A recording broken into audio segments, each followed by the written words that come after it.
Con esta canción damos la bienvenida y damos inicio a esta actividad. Les quiero contar que lo que acabamos de escuchar es de Jora Feitman, un clarinetista argentino, que bueno, el tema es música klezmer, música judía de Europa Oriental, y las imágenes que tanto de este video como de los otros que van a ver durante la charla corresponden a la vida judía en Europa Oriental a principios del siglo XX, fines del XIX, que es un poco para contextualizar y entrar en el mundo que vamos a tratar hoy en esta charla. Esta charla que además fue preparada por nuestro compañero Gunther Sellmann, a quien queremos mucho, compañero de la agrupación, la charla Theresienstadt y la historia de Fredi Hirsch. Algunas cositas técnicas antes de dar inicio. Solamente quisiera recordarles que ojalá mantengan apagados sus micrófonos, si después quieren hacer algún comentario los prenden, esto para que pueda fluir bien el audio obviamente de la charla. Encuentro genial que hayan tantas cámaras prendidas porque así nos vemos las caras, es muy bueno eso. Quienes puedan, manténganla así. Hay quienes se les empiece en el internet, apáguenlas porque van a poder ver mejor tanto la charla como los videos, solo esos recordatorios pequeñitos. Y bueno, contarles también, para quienes están con nosotros por primera vez, somos la agrupación judía Diana Aron, somos una agrupación judía independiente, crítica, que nació hace algunos meses atrás. Durante la cuarentena salimos a la luz, de hecho, así que es bastante reciente. Y nuestro objetivo es gestionar y generar actividades que fomenten la reflexión crítica en torno a distintos temas de sociedad, cultura, sobre todo derechos humanos y política, tanto aquí en Chile como en otros territorios, como Israel, Palestina también, por ejemplo. Y nuestro nombre hace homenaje y visibiliza, esa es la idea, la vida de Diana Frida Aron Spigliski, detenida, desaparecida. No es solo detenida, desaparecida, su vida está marcada por otras, obviamente por otras cosas. Fue una mujer muy, muy hermosa, judía, chilena, periodista, militante del MIR, y que fue detenida y desaparecida con, si no me equivoco, 7 meses de embarazo. Y su historia, tanto su historia, sus ideales como su sonrisa, iluminan nuestro camino y nuestra mirada, por eso la homenajeamos a ella. Además, hoy, quisiera recordar antes de dar inicio y darle la palabra a Gunther, es importante contarles que hoy, 30 de agosto, o recordarles quizás, es el Día Internacional de las Víctimas de Desaparición Forzosa. En Chile conocido como el Día de los y las detenidos y detenidas desaparecidos y desaparecidas. Para nosotros en particular como agrupación es tremendamente potente estar hoy reunidas haciendo esta actividad justamente por por la figura de Diana, ¿no? O sea, lo menciono esto porque en primer lugar quisiera recordar que hoy se conmemora a todas las personas que fueron víctimas de desaparición forzosa de la dictadura cívico-militar en nuestro país, pero también a lo largo del mundo, y entre ellos está Diana. Así que, bueno, solamente quisiera hacer esa mención y ponerla muy, muy claro la figura de ella aquí entre nosotros y nosotras, como si estuviera también, hacerla presente, no solamente en el pasado.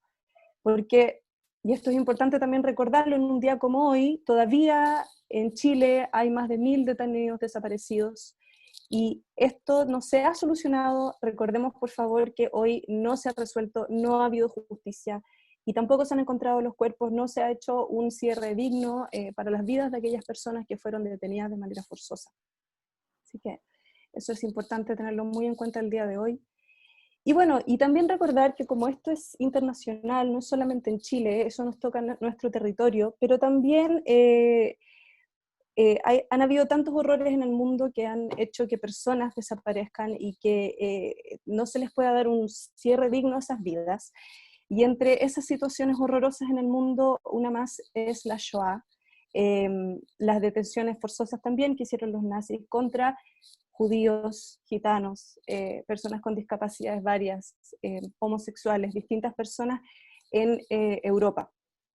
Y justamente hoy estamos presentes aquí para recordar una parte de esa historia, para hacer memoria y también para homenajear la figura de Freddy Hirsch.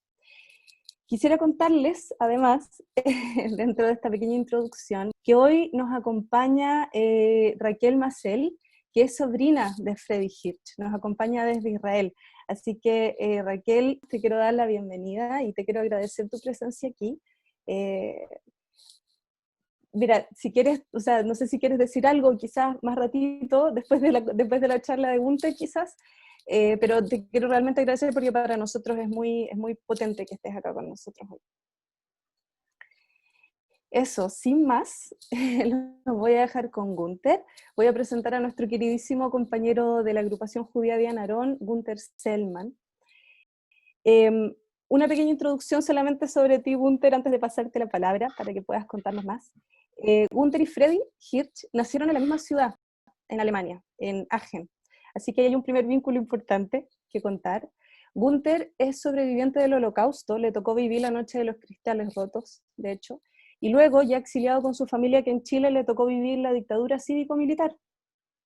Gunther estuvo preso varios meses en la isla Quiriquina y luego vino su segundo exilio de vuelta a Alemania. Gunther es médico y ha sido dirigente en distintas instancias comunitarias. Siempre ha tenido un fuerte vínculo con las luchas por los derechos humanos. Así que los dejo ahora con Gunther para que nos cuentes más sobre Freddy y Terenstadt. Adelante, Gunther. Gracias. Bueno, mi dedicación a Freddy Hirsch empezó hace 5 años atrás, cuando viajé a Aachen, primero para visitar un primo mío que estaba muy enfermo, y segundo, para conocer algunos lugares que tenían significación para mi familia y para mí personalmente también. Y tuve el honor de conocer al alcalde de Aachen, Marcel Philipp, y a su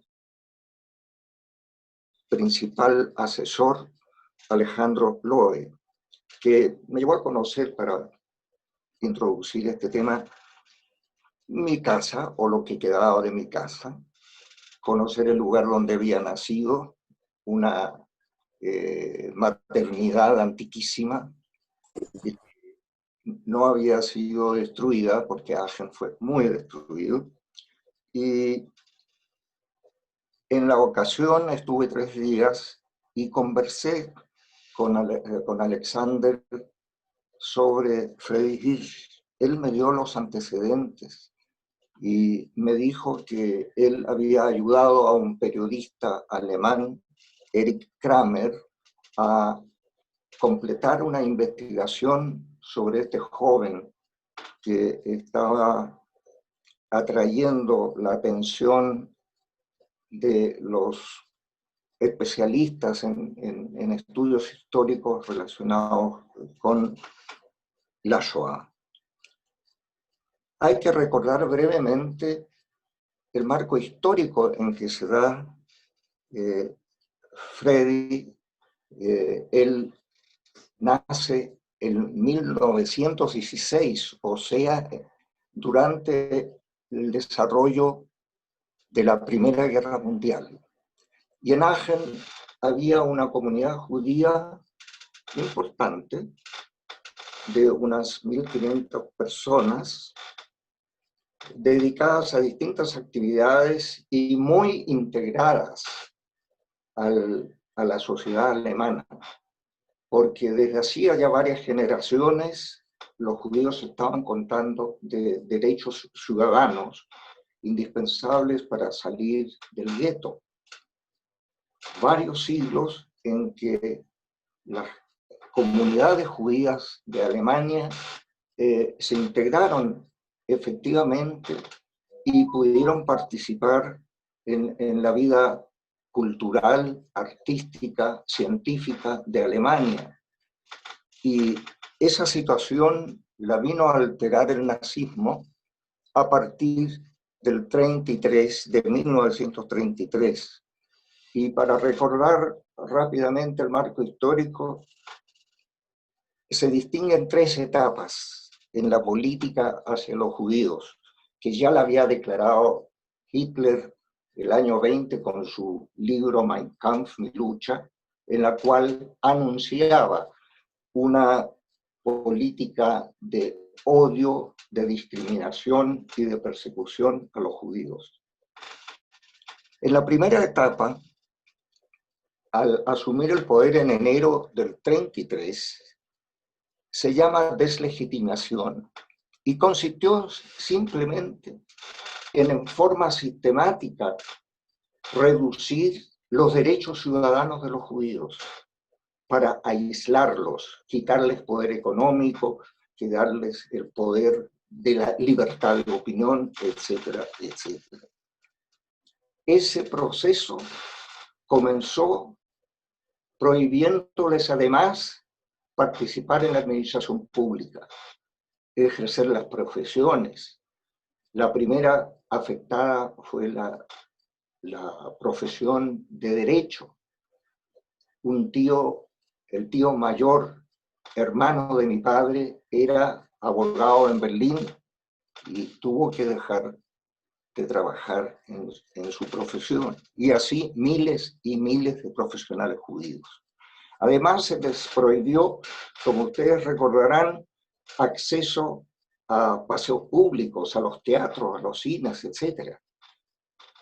Empezó a ejercerse control sobre las economías de los judíos, creando un prejuicio y una verdadera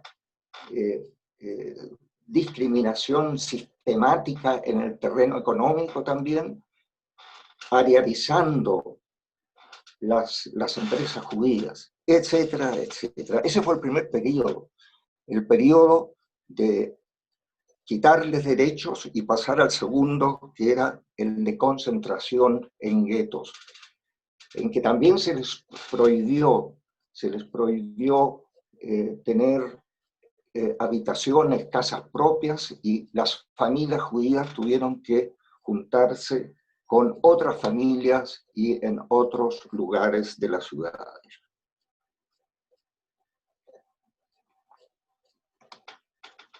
Y finalmente, la tercera etapa, la más dolorosa para el pueblo judío, la etapa del exterminio, en que sistemáticamente se siguió creando una maquinaria militar que permitiera el exterminio del pueblo judío en Alemania y en el resto de Europa. Ahora, volviendo a Aachen, yo decía que había una comunidad bastante organizada, con colegio, con sinagoga, con organizaciones sociales. Y para los niños, que era el centro de atracción de Freddy toda su corta vida, los niños se organizaban al estilo de los Boy Scouts. Los Boy Scouts judíos no se separaban, no se diferenciaban mayormente de los Scouts alemanes, pero sí tenían otros principios, otras inspiraciones. Mientras los Scouts judíos eran solidarios, eran totalmente impregnados de la naturaleza y vivían en la naturaleza y tenían sentimientos nobles, generosos, los Scouts alemanes eran odiosos, eran agresivos y estaban absolutamente en un mal camino a través de un nacionalismo absolutamente desconsiderado, y eso fue una inspiración para los hermanos Hirsch, que eran dos, era Freddy y era Pablo, que desde muy pequeños estuvieron con los niños y los jóvenes de la comunidad. Ahora, el padre murió a temprana edad, el padre de Freddy y de Pablo, murió de una enfermedad natural, y poco antes también se habían separado los padres de estos niños, y ellos quedaron más o menos protegidos por un tío, muy priorizados en la vida comunitaria y muy deportistas, especialmente Freddy, que inspirado en el scoutismo y en los ideales judíos, participó con mucho entusiasmo en este tipo de actividades. Pablo tuvo una orientación un poco diferente, más bien religiosa, y finalmente ellos tuvieron contacto con el Maccabi Hatzair, que era una organización deportiva que había sido creada en Checoslovaquia y que les permitió un desarrollo físico extraordinario, especialmente a Freddy. Freddy hizo atletismo, hizo deportes, fútbol, hizo tenis y enseñó deporte y enseñó vida sana a los niños judíos de varias comunidades de Alemania, empezando por Aachen. Después se dirigió a Frankfurt, estuvo también en Düsseldorf, y a medida que avanzábamos en el tiempo, en que todavía hasta el año 31 él pudo activarse plenamente en Aachen, después se produjo desde luego de la toma del poder por Hitler en enero del 33, y se empezó a completar el cerco a los judíos, las leyes antisemitas, y la vida se hizo más difícil. Y para él se hizo más difícil por el hecho de ser judío y también de ser gay, cosa que reconoció desde muy temprano. Y de Frankfurt pasó, como dije, a Düsseldorf, y finalmente el 35 se vio obligado por el cerco que se les había tendido a los judíos a escaparse a Checoslovaquia, país que tenía una comunidad muy integrada a la sociedad general, en un régimen democrático de Masaryk.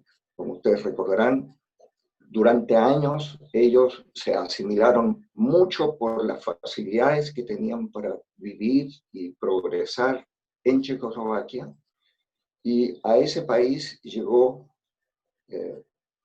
Freddy con la dificultad idiomática. Él no sabía checo, pero con el prestigio que había ganado en Aachen y en las ciudades en las cuales trabajó, siempre con niños, con jóvenes, y en Checoslovaquia los recibieron con los brazos abiertos, porque si bien ellos no habían sufrido las humillaciones que habían sufrido los judíos alemanes, sabían que la amenaza del nazismo hacia las naciones vecinas era tremenda. Y de esta manera,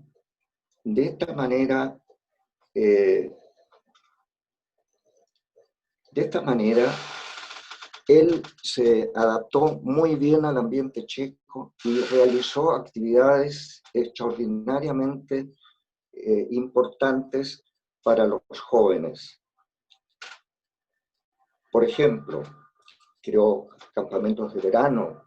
Se creó también la primera Shará, o sea, un campo de adiestramiento para preparar a los jóvenes judíos o a las parejas judías para trabajar en la agricultura en Palestina.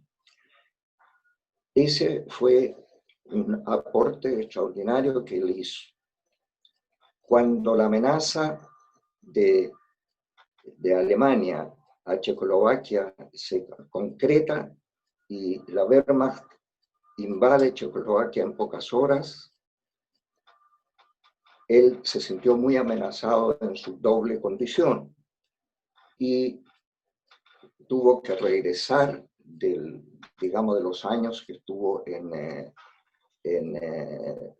Praga y en Brünn, en las dos ciudades importantes de Checoslovaquia. Él regresa a Praga para preparar a los niños para enfrentar la nueva situación que se da en Checoslovaquia. Los alemanes inmediatamente instalados en Praga ejercen el mismo tipo de medidas restrictivas con la comunidad judía, y Freddy se la jugó por mantener el contacto con los niños y los jóvenes, y logró en forma muy interesante preparar un campo deportivo y de juego y de reuniones para los niños y los jóvenes en un terreno que tenía la comunidad checa en Praga, disponible, y que todavía los alemanes le permitieron instalar para que pudiera realizar actividades al aire libre y enseñar sus principios, que yo quisiera resumir lo que él consideraba que era indispensable para los jóvenes en ese momento. Quiero destacar también que ya en Checoslovaquia, el Maccabi Hatzair, que nosotros lo conocemos como la organización deportiva, tuvo un carácter deportivo siempre, pero ahí se agrega el sentido sionista, es decir, preparar a los jóvenes para emigrar a Palestina. Y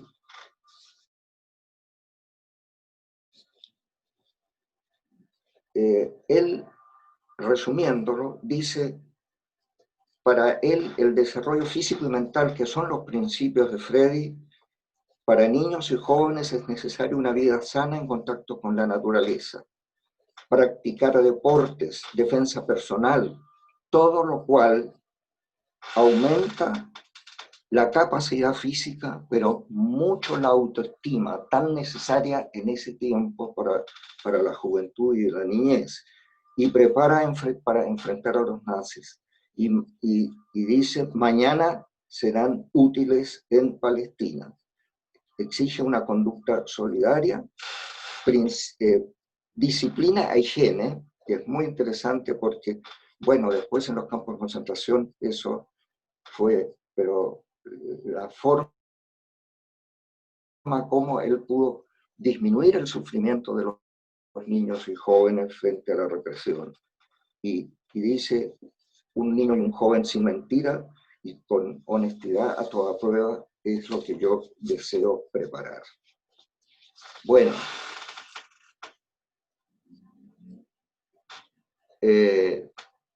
Freddy quedó hasta el final, tuvo la oportunidad de irse a Palestina en esas horas difíciles para los judíos checoslovacos, pero prefirió quedarse. Alcanzó, sí, desde Praga, bajo ocupación, mandar a Dinamarca 18 niños que se salvaron, llegaron a Dinamarca esos niños y fueron posteriormente a Palestina. Pero él no pudo librarse de la detención y fue detenido y trasladado a Theresienstadt, donde él llegó con un gran prestigio, y como Theresienstadt es un caso especial y que a mí me conmueve mucho, porque mi abuela paterna estuvo en Theresienstadt, logró sobrevivir, y yo en muchas ocasiones he aprendido lo que ha sucedido en lo que era el campo de concentración modelo del nazismo.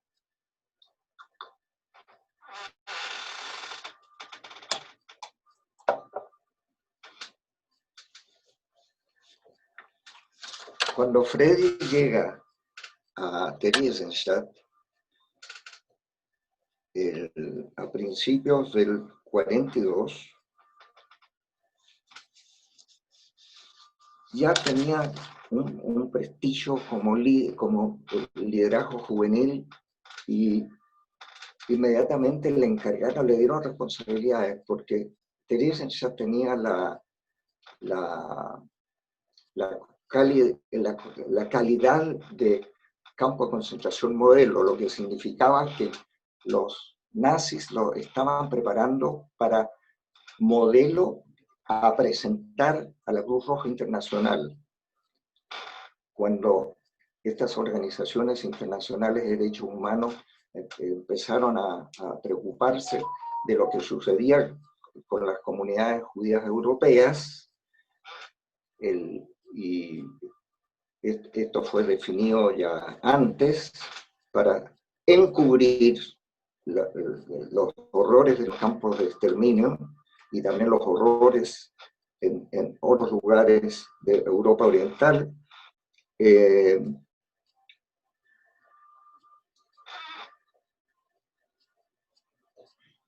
Theresienstadt dio a Freddy con mucho agrado, pero le entregó una tarea que a él no le gustó. Él tenía 25 años cuando llegó a Theresienstadt, y resulta que en esas circunstancias le entregaron prácticamente la administración de los edificios. Theresienstadt era un lugar, una fortificación, una ciudad que había servido al Imperio Austrohúngaro como lugar de adiestramiento y fortaleza militar, y la convirtieron en ese campo de concentración modelo en que no había en realidad ninguna comodidad especial, sino que era, como les decía, un campo de exhibición para organizaciones internacionales que vinieran a saber qué es lo que estaba pasando. Bueno,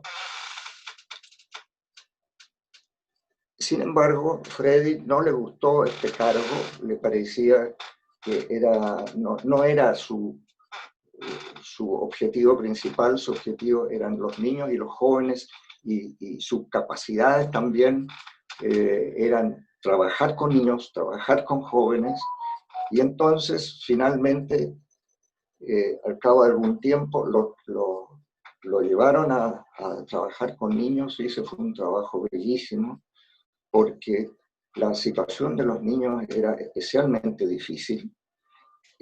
A la llegada a Theresienstadt, los matrimonios debían separarse.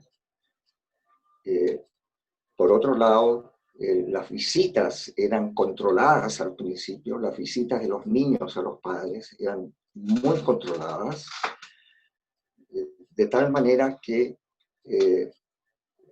los niños prácticamente quedaban en manos de los educadores, que eran prácticamente, la mayoría de ellos eran ayudantes de Friedrich, y que se dedicaban a educar y a proteger fundamentalmente, y a pedir mejores condiciones de vida para los niños, y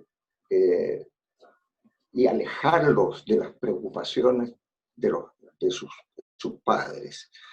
Ese fue un trabajo muy, muy concentrado, en que se la jugó hasta en forma generosa, y finalmente Freddy era reconocido, y era reconocido también por los SS, que siempre, como ustedes los ven ahí, buen mozo, bien peinado siempre, y con los zapatos ilustrados, dicen, y que enfrentaba con mucha dignidad a los carceleros, con la mirada alta, mirando directamente a los ojos, y eso con eso consiguió un poco de respeto, o como dicen, que lo trataran casi como ser humano. Ahí tienen la figura de él, que es una sonrisa realmente que me conmueve todavía, y él fue siempre en Theresienstadt el más capaz, el más constante en su trabajo con los niños. Y ustedes saben, es famoso de que, digamos, los SS habían prohibido la enseñanza general, salvo música, arte y algunas cosas de ese tipo, pero en Theresienstadt había la cantidad de especialistas, catedráticos, académicos, que pudieron enseñar matemática, economía, política, filosofía, todo, pero en horas en que había que vigilar la ausencia de los guardias, por un lado, y por otro lado, los transportes al este, a los campos de exterminio, muchas veces interrumpían las actividades también. Bueno, yo quisiera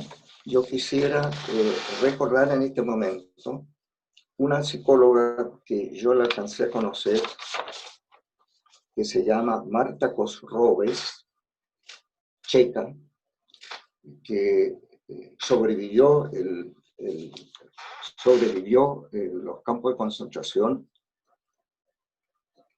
y que dice algunas cosas que yo se las escuché hace muchos años, en los años 80, cuando yo me estaba preparando como psicoterapeuta infanto-juvenil en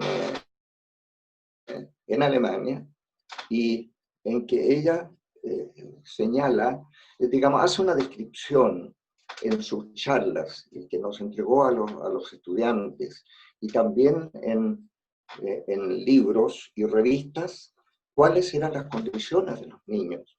Y yo quería simplemente traerles un extracto,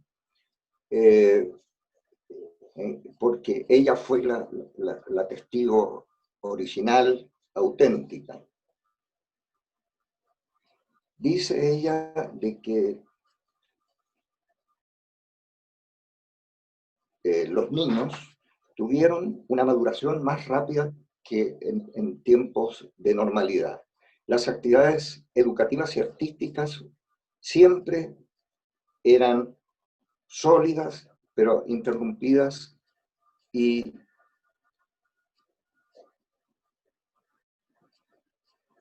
pero los niños desarrollaron mecanismos de defensa, como por ejemplo jugar ahí viene el SS, ¿no? Ahí viene el SS, como jugar a eso y contestar, estamos jugando cuando ellos estaban en realidad en clase o en lecciones.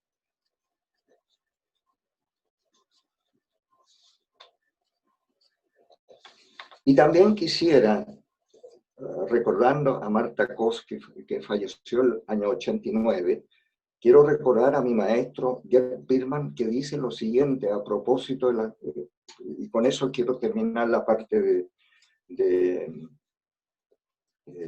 Theresienstadt. Gerd Biermann dice, alrededor del año 1900, la psicóloga infantil sueca Ellen Key pronosticó que ese sería el nuevo siglo, sería un siglo de la infancia. Y Gerd Biermann, psicoterapeuta, profesor de psiquiatría infanto-juvenil, dice, yo debo constatar con la resignación que esta visión esperanzadora no se concretó, y en un caos de guerra y destrucción, los niños fueron las víctimas principales. Y pensando en los niños de los campos de la Segunda Guerra Mundial, los niños de Hiroshima y los niños de la hambruna catastrófica de Biafra y Etiopía, en los niños de las dictaduras norteamericanas, ello al profesor le causaba una desilusión muy grande. Era un hombre profundamente integrado especialmente al mundo, al tercer mundo. Mientras los niños del campo modelo, termina diciendo él, tuvieron la protección de sus madres y también la de los educadores, aquello terminó con sus transportes a los campos de exterminio del Este. Para la mayoría de ellos, Theresienstadt fue un campo intermedio y solo unos pocos sobrevivieron. Ahora,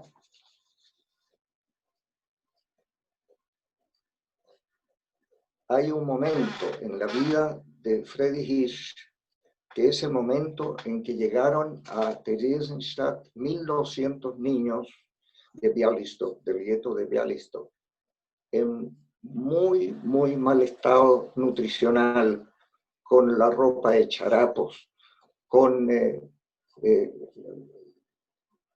quejándose y llorando a mares. Y él quiso desplazarse estoy hablando con él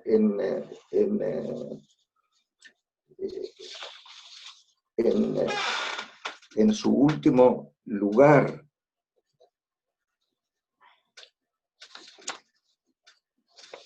Y resulta que él quiso ir a verlos y los denunció un guardia checo, fue tomado por los SS, fue apaleado y estuvo varios días preso. De vuelta, al poco tiempo,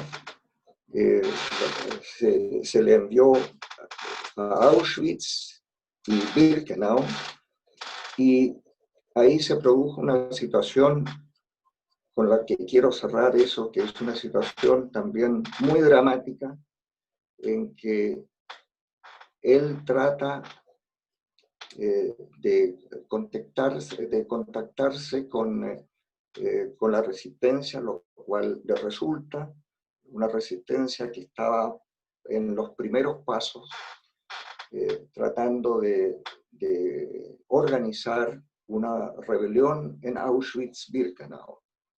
Y en eso, en esos mismos días, la resistencia consigue que un gaffiter del campo de concentración intercepta un mensaje de las SS de Berlín, de la central de la SS, solicitando que todo el transporte de miles de personas que había llegado en septiembre del año anterior fueran gaseados. Eso está encubierto por la frase tratamiento especial. Eso ya estaba reconocido por ellos, y entonces se hace una reunión de la resistencia frente a esa amenaza, y en la discusión se le pide a Freddy que se haga cargo de la responsabilidad de ser el jefe de esta rebelión, y él, considerando todos los análisis estratégicos y tácticos que se habían hecho hasta ese momento, dice que le parece imposible porque sin ayuda exterior es imposible que se levanten contra los SS. Y pide una hora para descansar y pensar el tema.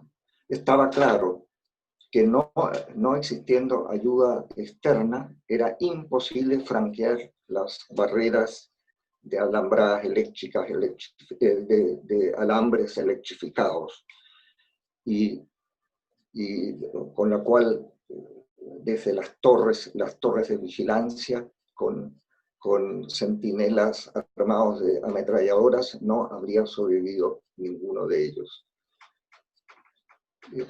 Pasa esa hora y se encuentra a Freddy Hirsch somnoliento porque había tomado por una jaqueca muy dolorosa, había tomado luminal, un barbitúrico, y estaba muy somnoliento. Y en ese momento prácticamente él, digamos, queda fuera de la dinámica de la resistencia, y termina también Freddy en el destino, digamos, de la inmensa mayoría, de los cuales muy pocos se salvaron. 5 meses después, en octubre del 43, se levanta un grupo resistente que es capaz de dinamitar las cámaras de gas y los incineradores, y cumplen ese encargo, pero ya más allá de la existencia de Freddy. Finalmente, quiero simplemente, rindiéndole el mismo homenaje desde Chile, decir 3 o 4 testimonios, dar a conocer 3 o 4 testimonios. El primero es de Marcel Philippe, el alcalde de Aachen, que al celebrarse 100 años del nacimiento de Freddy, dice: uno de los hijos en la sinagoga, se celebró ese aniversario, uno de los hijos más importantes de la ciudad, sino el más conocido. Después, un testimonio de Nina Veilova, que dice, superviviente también de los campos, no había nadie que sacrificara tanto y se dedicara tanto a los niños como él. Nosotros los judíos no tenemos santos, pero sí tenemos tzadikim, justos, decentes. Freddy no era un santo, pero era justo, un tzadik. Otro testimonio de Susana Rusíkova, la benicista de checa que trabajó en la barraca de niños de Auschwitz y acreditó que Hirsch le salvó la vida. Fue un hombre bueno, dice, valiente y hermoso. El reconocimiento tardío probablemente se debió a su homosexualidad. En Checoslovaquia comunista, su etnia alemana y su fervor sionista lo convirtieron en un héroe inaceptable. Para nosotros es un héroe sin lugar a dudas, un héroe totalmente aceptable. Muchas gracias. Muchas gracias, Gunther. Y los aplausos desde las ventanitas. Muy emocionante, muy emotivo todo lo que cuentas y creo que también muy vigente con las luchas actuales. Esta memoria como se vuelve vigente en otros cuerpos probablemente, pero es importante recordar para también ver hoy. Para lo que continúa, me gustaría invitarlas a que dejen preguntas en el chat o si alguien quiere pedir la palabra, pero mientras eso ocurre, vamos a ir con una segunda canción nuevamente de Yora Feidman. Es, como les contaba en un inicio, para quienes no estuvieron, esto es música klezmer, así que los dejo con una siguiente canción para que luego vayamos con las preguntas.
Ahora sí. Bien, me gustaría invitarlos, invitarlas. Sí, vamos con Hans. ¿Quieres hacer la pregunta en vivo? Mejor, ¿o no? Si puedes abrir tu micrófono, te escuchamos. Espérame. Ahí sí. Ahora sí, parece. A ver. Ya. Ahí sí. Sí, mira, yo en verdad no quería preguntar, sino agregar algo de lo que habló Günther, ¿no? Bueno, nosotros tuvimos una vida, yo creo que relativamente parecida, ¿no? Yo nací en Checoslovaquia y logramos salir una semana después de la ocupación alemana. ¿No? Y, eh, bueno, estoy en Chile desde ese tiempo con con un intermedio también, después del golpe militar tuve que ir también al exilio. Yo soy profesor de la Universidad de Chile, de la Facultad de Arte, ¿no? Soy músico, ¿no? Y justamente en Terezín, que es el nombre checo de Theresienstadt, ¿no? Se desarrolló una increíble vida musical, ¿no? Tú, Günther, mencionaste a la Ruzicova, ¿no? La Ruzicova era una de las sobrevivientes, una famosísima clavecinista y profesora de la Academia de Música de Praga, ¿no? Bueno, quiero decir también que 12 personas de mi familia, mis abuelos, tíos, primos, estuvieron en Terezín, fueron después transportados a Auschwitz y de ellos sobrevivieron 2 de los 12, una tía y una prima, y la prima me contó mucho también de sus vivencias allá. Bueno, yo justamente estaba preparando un concierto con obras de 4 compositores de Terezín, ¿no? Eran 4 extraordinarios compositores: Víctor Ullmann, Hans Grasser, Pavel Haas y Gideon Klein. Y estaba preparando un concierto con obras de esos compositores y después vino la pandemia y que no se pudo hacer. Y espero, si es que vuelven alguna vez tiempos normales, que se pueda hacer, ¿no? Ahora, la vida musical, que es artística en general, pero especialmente musical, era algo muy extraordinario. Ahí a veces había 4 conciertos en un día, más que en las capitales europeas durante la guerra, ¿no? Y algunos de los músicos que sobrevivieron, ¿no? Aparte de la Ruzicova, había un Karel Berman, un cantante que era después un gran cantante de la Ópera de Praga, que yo lo conocí también. Yo también fui cantante y soy profesor de canto, ¿no? En la universidad. Y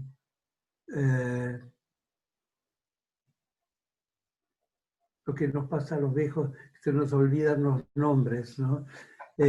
Había un director de orquesta también, que después fue director de la Filarmónica Checa, ¿no? Que también sobrevivió. Y todos ellos dicen una cosa, ¿no? Que la música les sirvió a ellos y también al público como para preservar su dignidad humana. Porque en verdad el arte es exactamente lo contrario de lo que ejercían los nazis, ¿no? Bueno, yo no quiero alargar mucho, yo quería contar nada más que estas cuestiones y espero, como les digo, que cuando vuelva a la normalidad se pueda hacer ese concierto y lógicamente que voy a informarles sobre eso, ¿no? Muchas gracias, Hans. Gracias por tu intervención y vamos a estar esperando ese concierto porque, como bien dice, el arte es justamente lo opuesto a la opresión. Permite abrir, permite ver otras cosas. Así que muchas gracias. Quiero invitar a Irene, la hija de la Andrea Slachewski, que entiendo que quiere decir algo. Irene, ¿estás por ahí? Sí, aquí estoy. No sé si se me escucha. Sí, sí, se te escucha. Ya. La cosa es que es más como una cosa que quiero decir de que admiro caleta, o sea, mucho a Gunther, porque sí, y también a todas las personas que pasaron por cosas tan duras como él, porque es como, no, o sea, yo al menos siento que es como admirable cómo siguen acá a pesar de haber pasado por cosas tan fuertes, tan duras y haber quizás perdido tanta gente. Y algo que siento que no cualquiera podría lograr. Y siento que igual es como una historia así como que debería contarse porque algo que realmente hay que saber. O sea, siento que para, como dicen algunas personas, para, no hay que recordar para que no se vuelva a repetir la historia. Y como decía, lo admiro mucho. Así es como, no sé, eso es todo. Gracias, Irene, muchas gracias. Sí, yo creo que yo personalmente comparto esa admiración contigo, me imagino que muchos aquí también. Acá en el chat están lloviendo agradecimientos para Gunther. Te mandan saludos, Gunther, y te agradecen desde Concepción, desde Ciudad de México, desde distintos lados, a Hans también. Justamente como dice Irene, que es necesario recordar para evitar que estos horrores sigan ocurriendo entre humanos, ¿no? Entre personas, entre vivientes, porque finalmente eso somos. Si alguien tiene alguna pregunta o comentario, si no, sí, Andrea, por favor. Andrea. Perdón, Andrea, ¿y después quién? Y después Caleb. Vamos con Andrea primero y después Caleb. Ya. Gunther, espérate que se me perdió Gunther. No lo veo. Bueno, que quería hablar. Ahí está, ya. Perdón que me pierdo con los cuadrados. Gunther, muchas gracias. Yo coincido con mi tocaya Andrea con respecto a la admiración y también a la entrega. O sea, admiro mucho la capacidad de relato y la capacidad de entregar esta experiencia que creo que, bueno, nos conmueve, pero por sobre todo digamos que no solo es una mirada de la historia hacia atrás, sino que también nos da la posibilidad de revisar nuestros propios actos en una constante, ¿no? Me llama mucho la atención cómo el tema de la hegemonía se va repitiendo, se repite en la historia, o sea, en nuestro país, esta asociación, ¿verdad? Diana Arón nos habla y nos enrostra aquello. Entonces, bueno, es una reflexión, pregunta o es algo abierto, ¿no? Cómo estas experiencias nos pueden servir para ampliar nuestra mirada respecto de la sociedad que conformamos, que cómo también nosotros nos hacemos cargo de aquello a distintos niveles, ¿no? Porque siempre, claro, me llama mucho esto la atención de cómo se es capaz de defender personas, ciudadanos, defender un discurso y unas acciones tan tremendas y brutales como las ejercidas por el nazismo.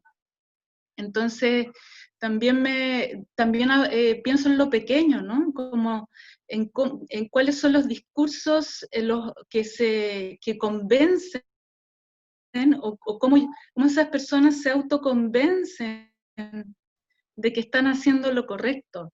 Y luego reflexiono, ¿dónde estoy yo ahí? O sea, me interpela mucho, como en mi propio accionar, ¿no? Cuando yo hago algunas cosas así que ni siquiera me doy cuenta, que ni siquiera alcanzo a ver muchas veces.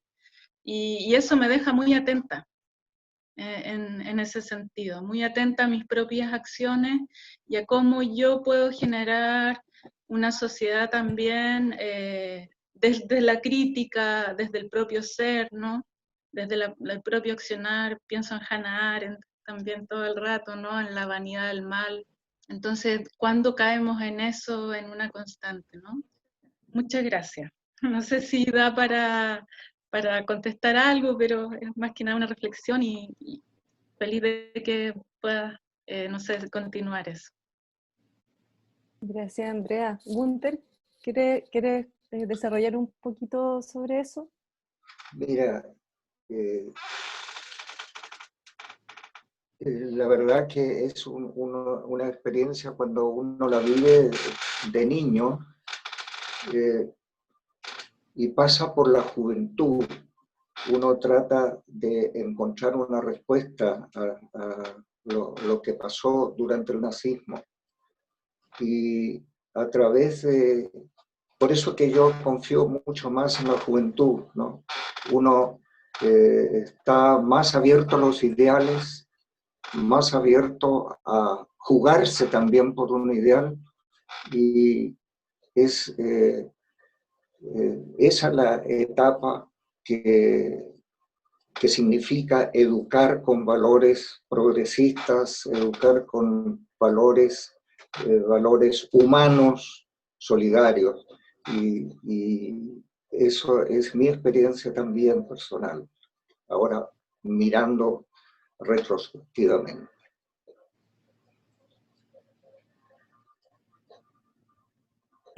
Caleb. Sí, Por hola a favor. todos.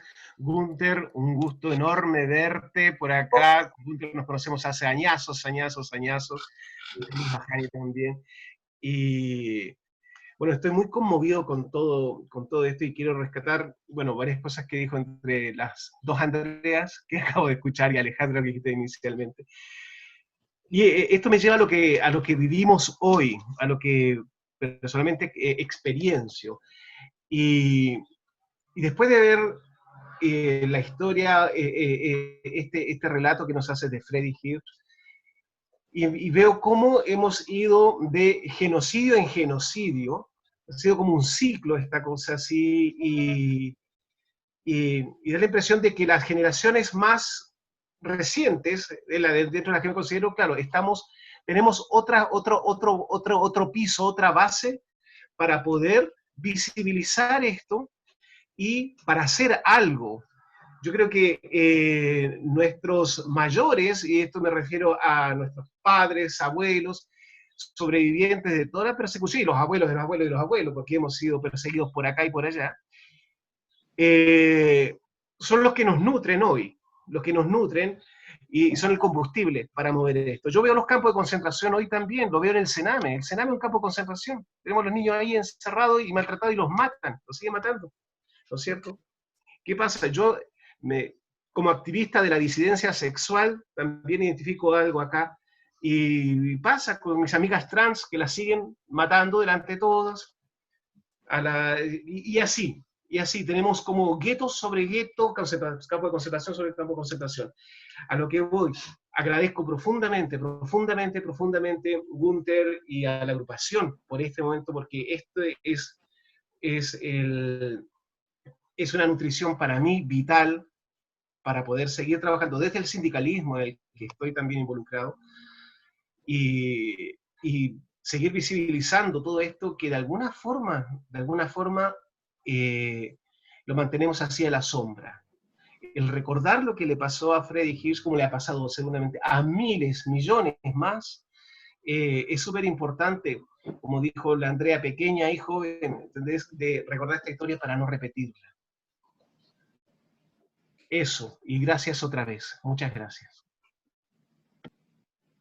Gracias, Caleb. Qué importantes reflexiones, porque sí, efectivamente, la memoria lo interesante que tiene la memoria sobre la historia, ¿no? Es que es importante traerla al presente para ver el presente. Y justamente poder activar esa memoria en relación a las luchas actuales y cómo eso ocurre en solidaridad, ¿no? Como qué alianzas generamos hoy para evitar que esto siga ocurriendo una y otra vez, porque la historia no ha parado esto nunca, ¿cierto?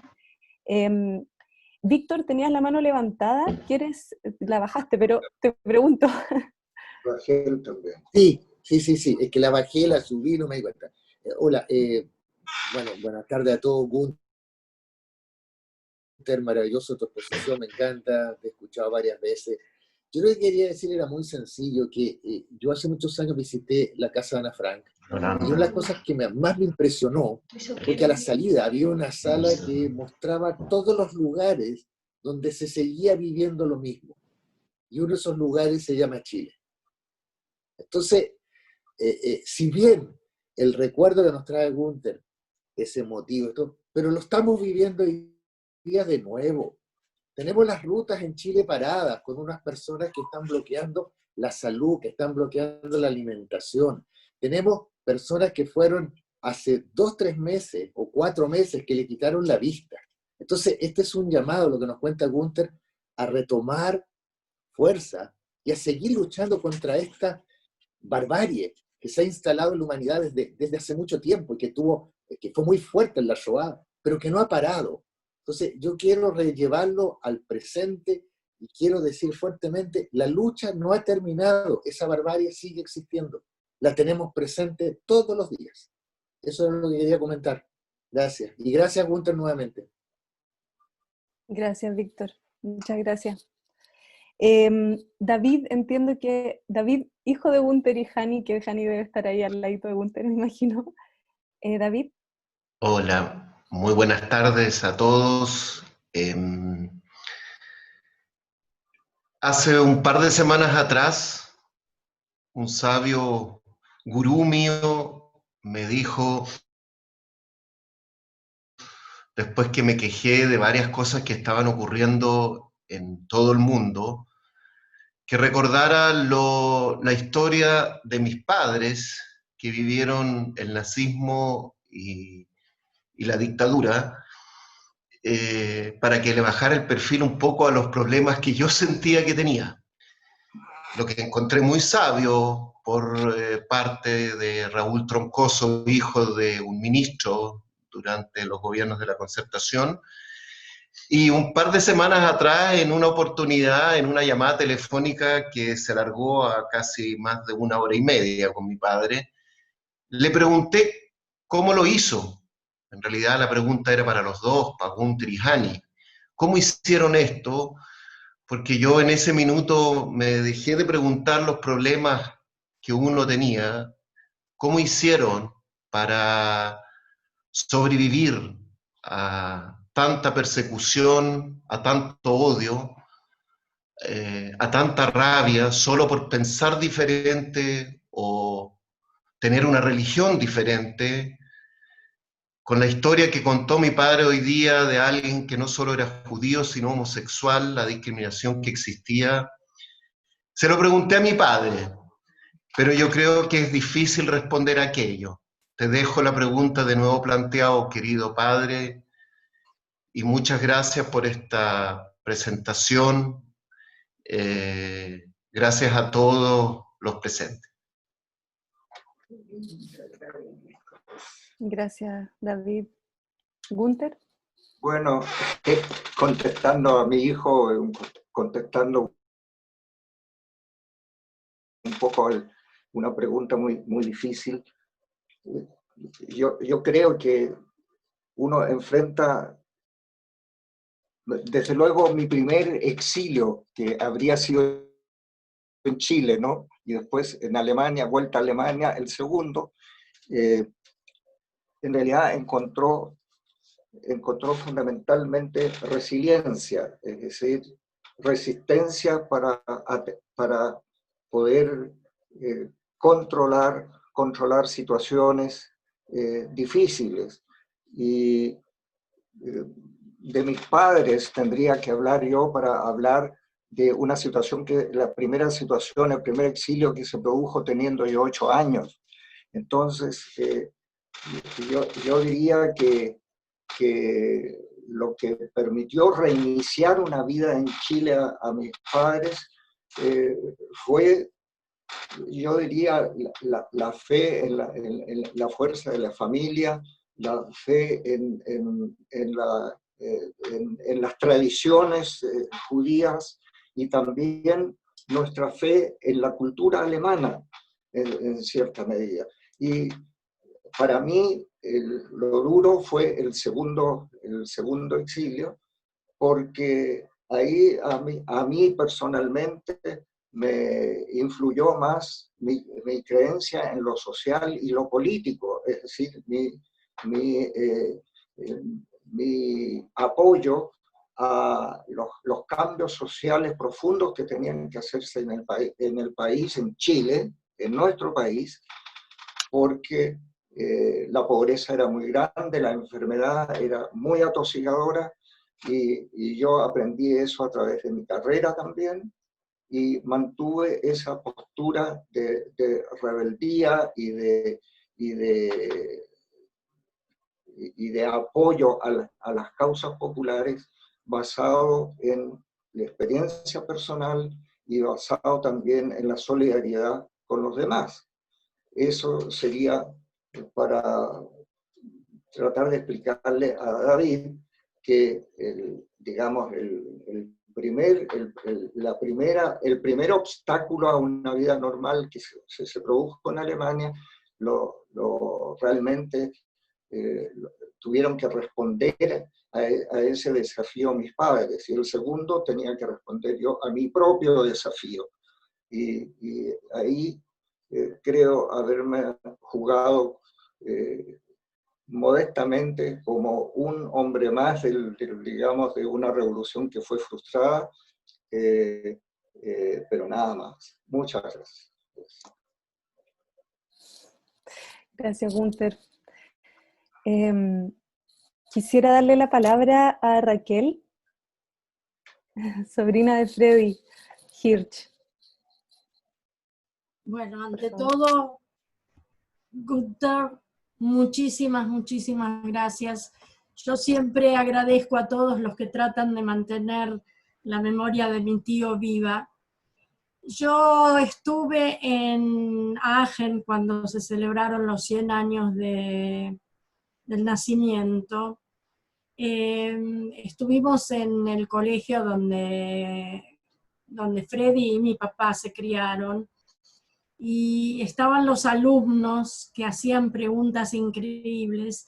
Estuvimos con otros 3 sobrevivientes que habían sido los niños de Freddy, y en el colegio dedicaron la cafetería a Freddy, y resulta que vino la intendenta de la zona, de toda la zona, y me dejó muy impresionada porque les dijo a los chicos que aquí no solamente hay que hacer una dedicación y un acto que es muy lindo, sino que hay que aprender.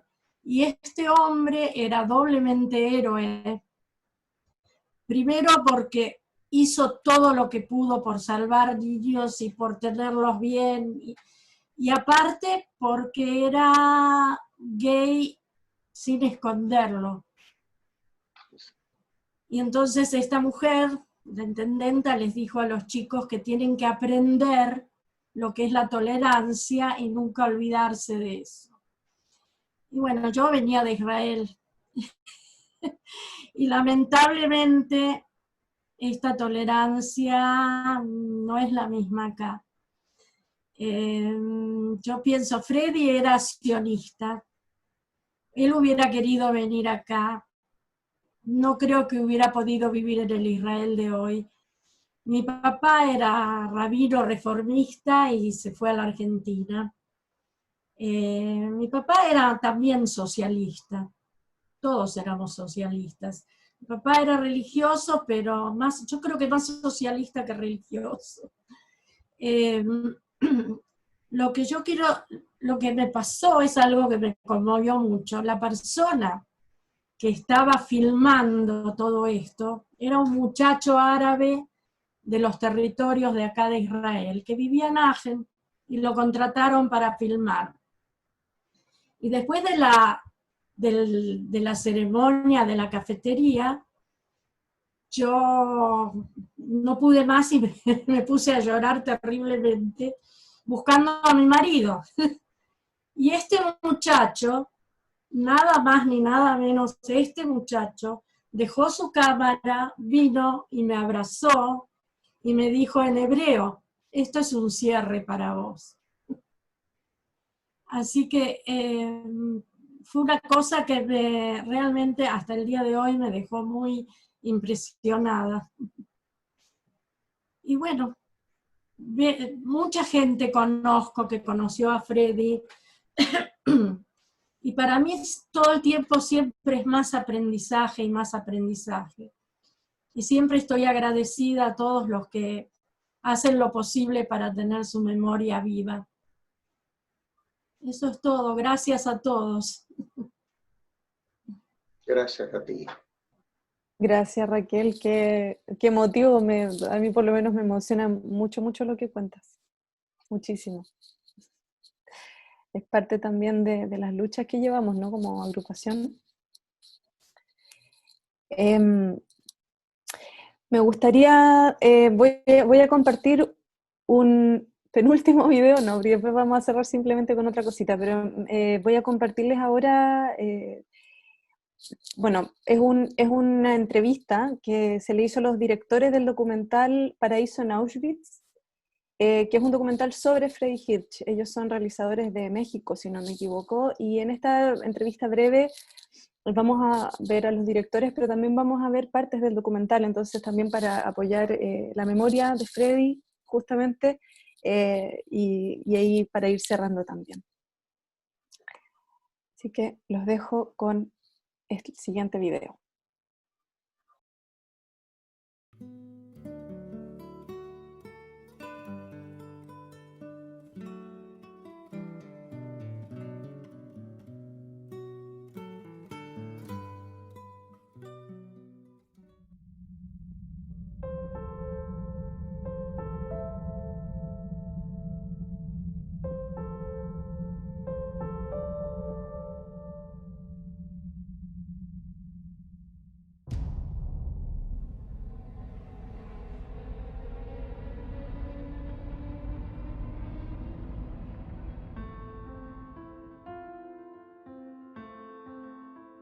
We between us children have done it. I danced with the children, we ran around, we played all sorts of games.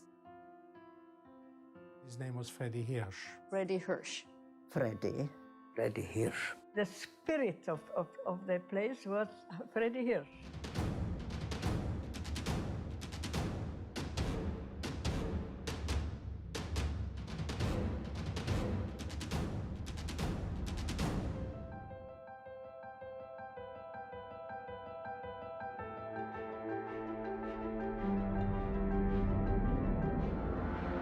The old prisoners, they told us it was a miracle. One didn't lie, one didn't steal. Es una cosa inexplicable. There was another world.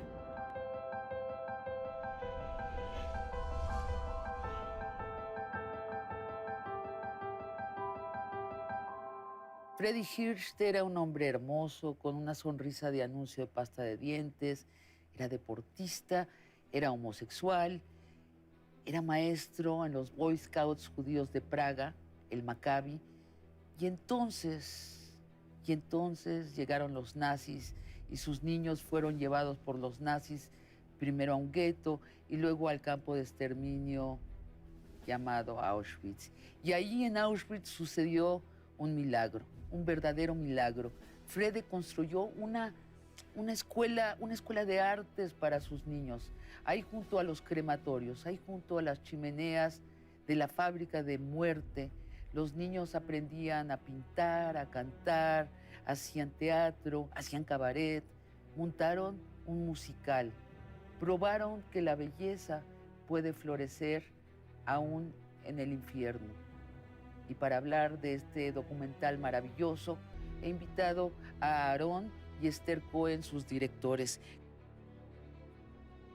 Un sobreviviente del Holocausto de origen checo, que se llamaba, en paz descanse, Bedřich Steiner, murió en el 2014, nos contó esta historia extraordinaria sobre el day camp en el que él estuvo, en el que él vivió 6 meses y donde conoció a Freddy Hirsch. Freddy es un héroe, la verdad que lo consideramos un héroe, pero fue borrado de la historia porque era homosexual, porque era gay. En 2008 hicimos la entrevista con el señor Steiner cuando surgió el tema del campo familiar. El sobreviviente mexicano. Así es, el sobreviviente mexicano. A raíz de eso nos pusimos a investigar. La investigación duró 6, 7 años y en los últimos 2 años estuvimos recabando materiales de los diferentes museos del mundo. Recurrimos a los archivos de Spielberg en California y empezamos a buscar a los testimonios que había del campo familiar y a los testimonios que hablaban de Freddy Hirsch. Y encontramos a 6 sobrevivientes. Los testimonios fueron hechos en diferentes tiempos y en diferentes espacios, en diferentes lugares. Pero ¿cuál no sería nuestra sorpresa? Que al querer hacer que contaran la historia, todos hablaban, todos contaban lo mismo, todos veían a Freddy Hirsch con los mismos ojos. Todos experimentaron la misma alegría, la misma experiencia de estar bien cuando estaban en este camp, claro, en este day camp. No necesitamos escribir ningún guión. Los sobrevivientes cuentan la historia. Friend of my brother Shraga was by then in the national leadership of Maccabi Hatzair. And a friend of his, who was also in the national leadership, came to lead the camp. And his name was Freddy Hirsch. Freddy Hirsch. Freddy Hirsch. Freddy Hirsch. The spirit of the place was Freddy Hirsch.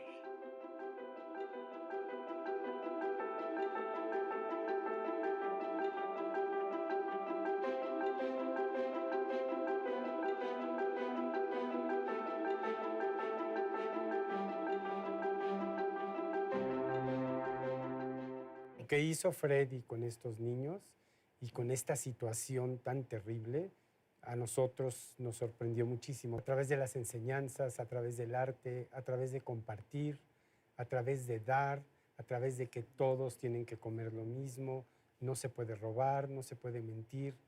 Es una cosa increíble. La historia, la gente lo que ha recibido es que es una historia que no conocían, es una historia extraordinaria.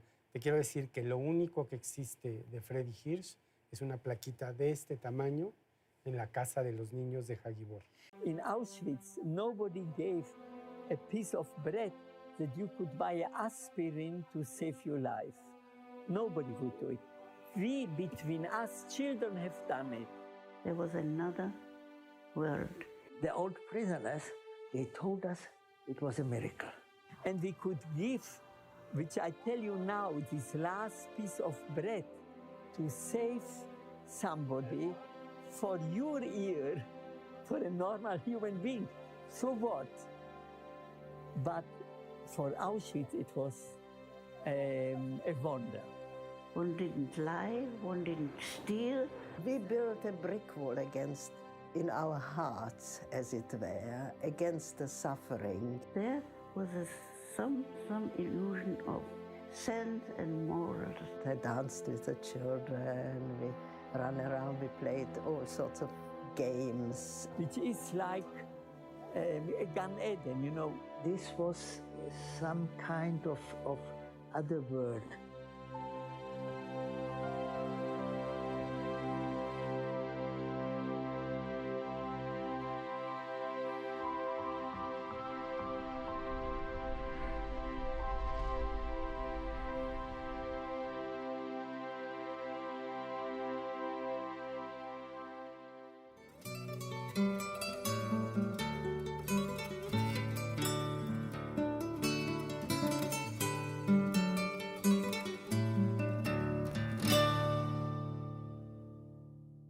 Em, bueno, quisiera preguntarle si es que alguien tiene algún comentario, algo más que decir después de este extracto. Sí, ahí Andrea Slachewski está diciendo por el chat, ¿no? ¿Qué frase? Había una cierta ilusión de un sentido moral. Creo que yo por lo menos me quedo un poco sin palabras viendo este extracto de esta vida tan maravillosa, pero además con toda la reflexión que ha ocurrido hoy, ¿no?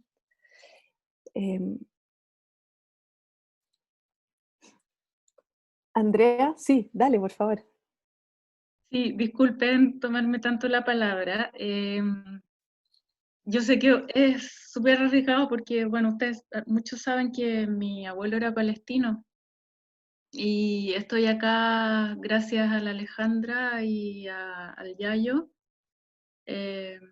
Muy emocionada de de estar aquí en este encuentro y muy emocionada de escuchar a Rachel.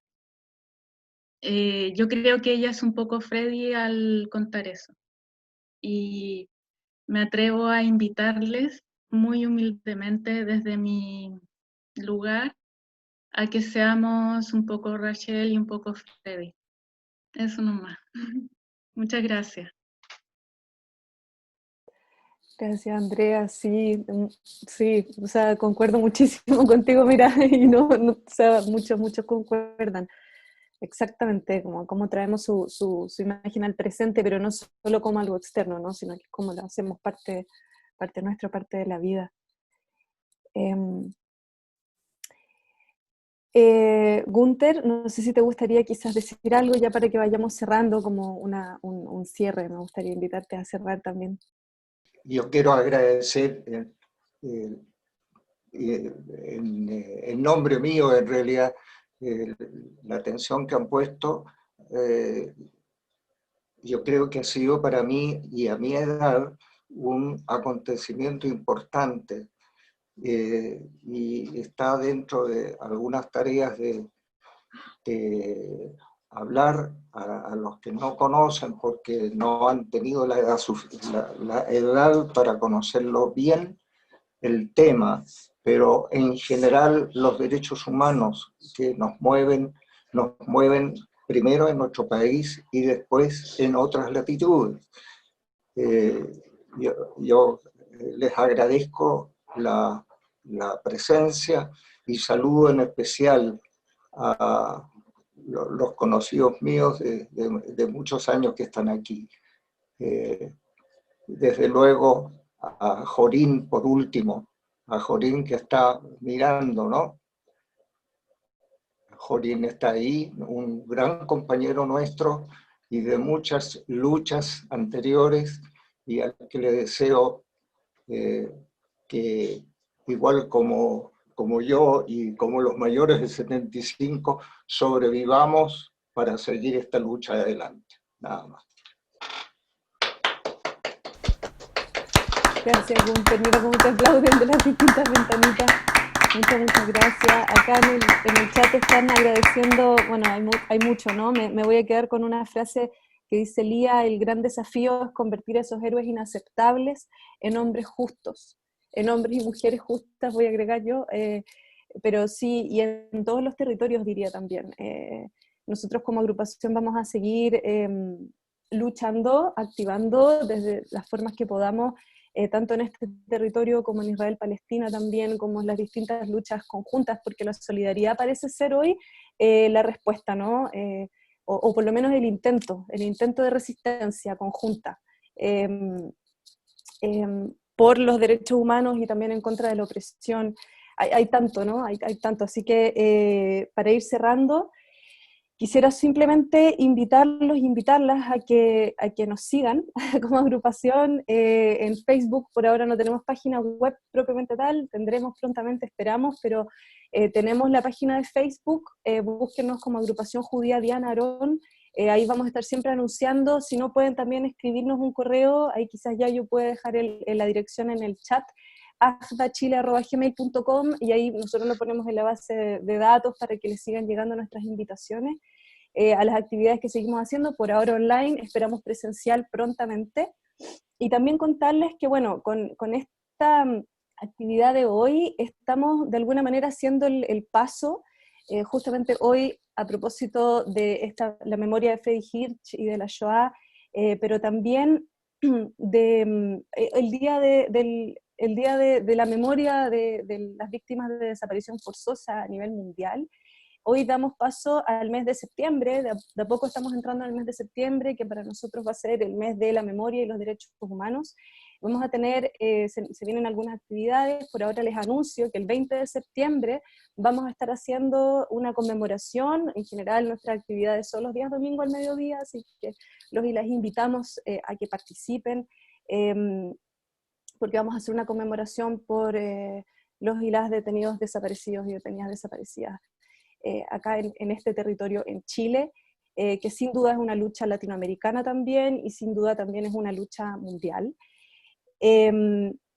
Y bueno, para cerrar simplemente, gracias también, perdón, antes de desaparecer, gracias a Hans, también a Gunther, a todos y todas quienes están participando hoy, y sin duda a Raquel por acompañarnos, muchas gracias, muy emocionante, han sido muy emotivas las palabras de todos y todas quienes han participado, así que de parte de la agrupación, muchísimas, muchísimas gracias. Y quisiera dejarlos y dejarlas finalmente con dos últimas melodías, que además son bastante especiales, porque son himnos partisanos. La primera es el Zognit Keimol, que es el himno partisano judío de la resistencia durante la Segunda Guerra Mundial, y la segunda, si no me equivoco, y aquí puede que me esté equivocando porque los nombres en Yiddish, mi Yiddish no, no es muy fluido, es el himno de las juventudes partisanas también. Entonces, las dejo y muchísimas, muchísimas gracias por estar. Gracias.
Gracias, muchas gracias a todos y todas por estar.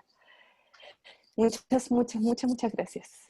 Solo quisiera, como un doble cierre, pero mientras se van yendo ya las personas, contarles que para nosotros, como bien dijo Hans, el arte es muy importante.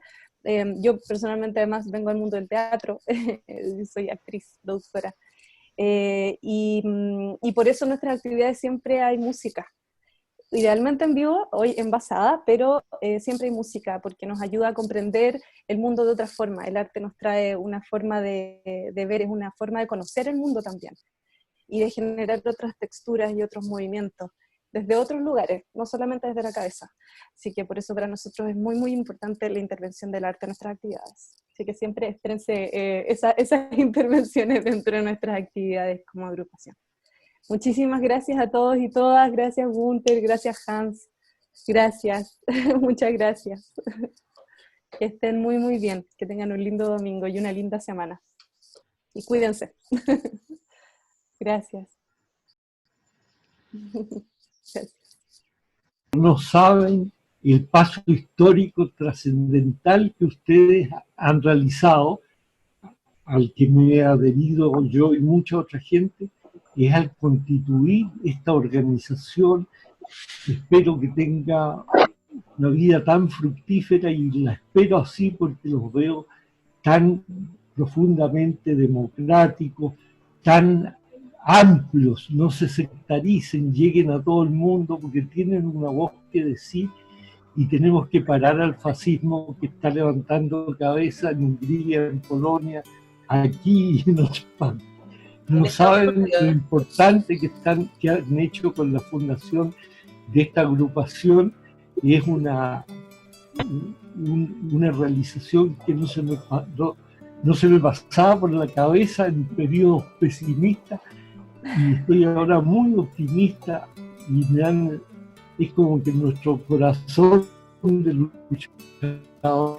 luchadores se ha fortalecido en medio de estas dificultades. Y un saludo muy afectuoso a los amigos de origen palestino, con los cuales siempre espero nos una solidaridad y una gran fraternidad. Hasta pronto, queridos compañeros. Ha sido para mí una gran felicidad.